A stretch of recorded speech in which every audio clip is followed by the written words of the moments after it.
Hey guys, welcome back! In last lecture I explained Ionic architecture, and in this lecture we'll continue. We will install Ionic framework itself and will generate our projects. So let's start. Go to your browsers, and first I would like to suggest, if you are a Windows user, please install cmdir. So let's search for a cmdir, and it is a console emulator, and you will be able to run same bash commands as on a Unix-like machine. So Windows users, please stop your videos and install cmdir. Alright, let's continue, and now we need to install Node.js. So let's search for a Node.js, and if you're not familiar with a Node, you can check a lesson in my previous course where I'm explaining Node.js in bigger detail, and this lesson is of course for free. So let's navigate to Node.js website, and just shortly I will explain. So Node.js is a runtime environment running on your computer, and thanks to a node, you can execute programs written in JavaScript on your computer. So this is very important because before Node, you were able to run JavaScript programs only inside of a browser. So inside of a Google Chrome or Internet Explorer or whatever. But with a Node.js, you can execute these programs inside of your computer. So with a Node, you can write server, command line, and any other applications you want. Alright, so let's install it. And for Ionic, it's recommended this version, LTS version, because current version with the latest features is not always supported. So please download this LTS version, click here, let's download file, and let's follow instructions. I already installed Node.js, so continue with your installations, and if you're ready, please continue video. Alright, and now we can install Ionic itself. So let's navigate to our Google search and let's search for Ionic documentation. So Ionic documentation or docs. Alright, let's navigate to this website, ionicframework.com. Alright, let's wait until it's loaded, and we need to find installation commands. So here in a developers tab, let's click here, and here is a installation. So let's click on installation. Alright, and let's scroll down here, and we can install it with a CLI. So let's click here, install with CLI. And we need to run this command npm install -g, so globally, and we need to install Ionic. So please open your terminals, and if you are Windows user, open your cmdir, go to terminals, alright, and navigate to a folder where you want to generate your project. I'm in a base folder, and it's fine for me here. So let's clear screen and let's run command. If you are on a Unix or a Mac computer, you need to run sudo in front of it. So let's run sudo and npm install -g, so globally, and Ionic. And we want to install something more for later, so install Cordova. Cordova like this. Let's press enter, enter your passwords, and let's wait until it's installed. And I will fast forward this installation because it can take some time. Alright, Ionic and Cordova was installed for me, so we can continue and we can generate our projects. So let's write here Ionic, start, and the name of application. And I will call this application Heartstone Lib. So let's write here Heartstone Lib, and now option tabs. And this will make sure our application will be generated with the tabs. And you will see it inside of the browsers or emulator. When we will run our application, there will be tabs already implemented.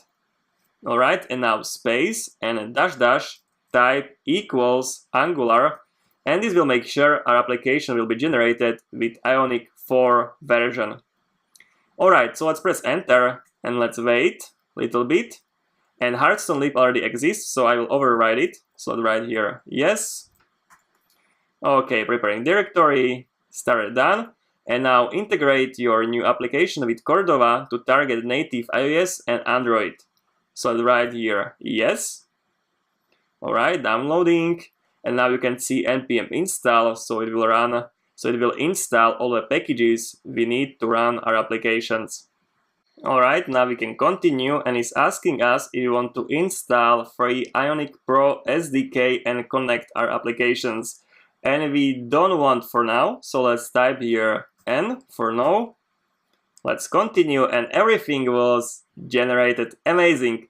So now we can type here CD and a Heartstone lib, and let's press enter. And now I'm in a folder of my application.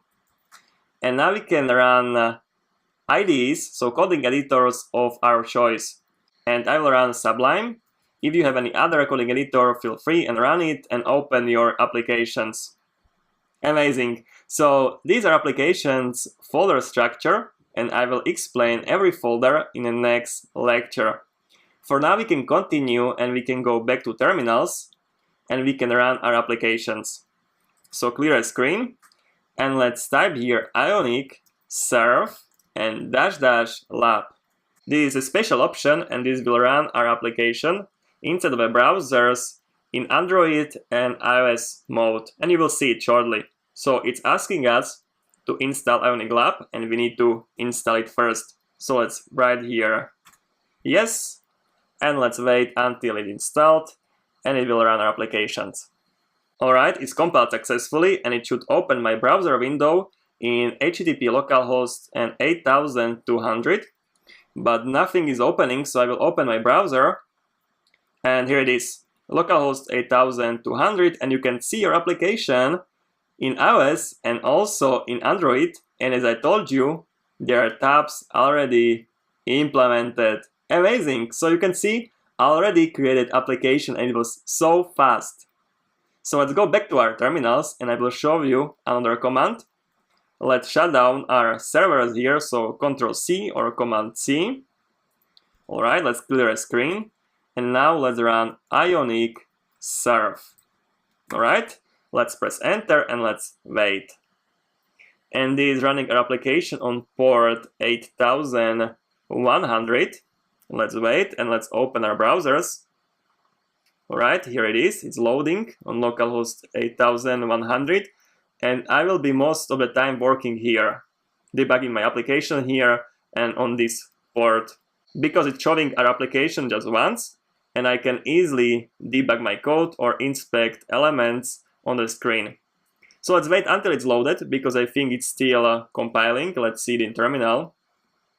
And yes, it's still compiling our application. So let's wait a little while. Alright, so it's compiled successfully. We can go back to our browsers. And let's wait until it's refreshed. And you can see you can run your application also in a browser. I can navigate here. I can inspect page. And let's see here, I can click the mobile mode, this mobile here, and I am like on a mobile device, and I can inspect all of the elements on the screen. I can see all of the classes, I can see source code here, and everything that is necessary to develop our application and debug our code. Alright guys, so that should be it for this lecture, and I didn't show you all of the commands, but you can also run your applications in emulator. On iOS devices, you can run your applications in Xcode emulator, and on Windows, you can run your applications on Android, but we will do it later in this course. For now, I would like to cut this lesson here, and I would like to walk you through project folder structure of our applications in a next lecture. So guys, get a nice break, and see you in the next lecture.